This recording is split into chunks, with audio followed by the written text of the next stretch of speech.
Misli su nevjerovatno moćne, te nam određuju kako se osjećamo. Postoje neke jednostavne stvari koje možete učiniti kako biste uljepšali svoju perspektivu i stvorili pozitivniji način razmišljanja. 5 koraka koji će dovesti do pozitivnog razmišljanja. Prvi korak. Napišite svoje negativne misli.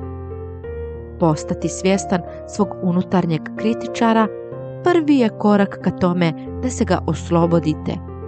Možda čak i ne shvaćate koliko često taj unutarnji glas govori: nikada neću stići negdje u životu. Kada god vam takva misao padne na pamet, zapišite je.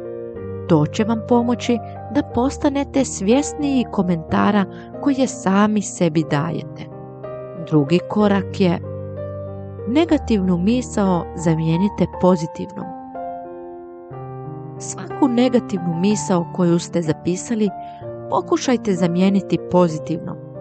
I dok još možda u životu niste tamo gdje želite biti, podsjetite se da će vas vaše ambicije na kraju tamo i odvesti. Polako se daleko stigne. Treći korak. Napišite pozitivne afirmacije na ogledalo.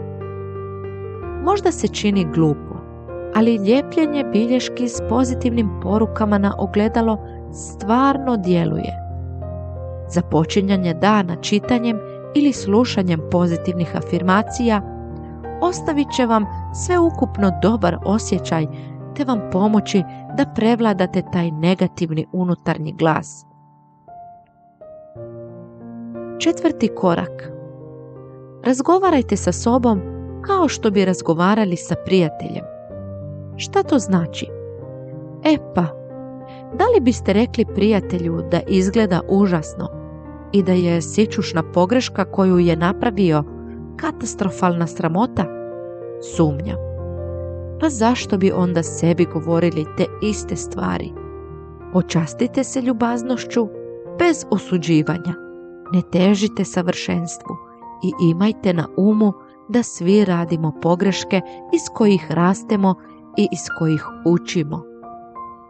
I peti korak jeste praksa. To znači slijediti ove korake u početku se mogu osjećati neprirodnim. Možda imate poteškoća s vjerovanjem u pozitivne misli ili vam je teško zamijeniti negativne misli sa pozitivnima.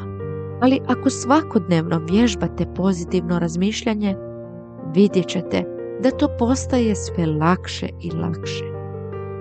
Sjetite se da nemate uvijek moć promijeniti situaciju, ali možete promijeniti ono što mislite o tome.